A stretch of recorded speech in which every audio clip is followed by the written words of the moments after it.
আসলে আমরা যারা ঢাকা থাকি যতই আশপাশে থাকি না কেন কিন্তু গ্রামে যে দৃশ্য এত সুন্দর আবহাওয়া দেখলে প্রাণ জুড়িয়ে যায়। সো গাইস, আসসালামু আলাইকুম, সবাই কেমন আছেন? আশা করি সবাই ভালো আছেন। আজ আমার শ্বশুরবাড়িতে আসলাম।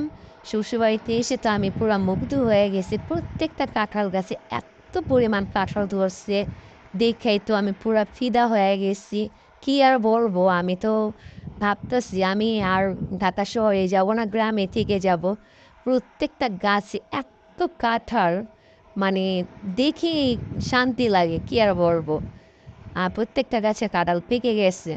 সো গাইস, দেখতে আসলে খুব অসাধারণ। আমরা যারা ঢাকা থাকি, গ্রামের প্রকৃতির আবহাওয়ার মতো সেটা ওখানে কোথাও পাওয়া যায় না। প্রত্যেকটা গাছে লিচু ধরছে, সবজি চাষ, যে কোনো জিনিস, গ্রামের আবহাওয়াটা অন্যরকম।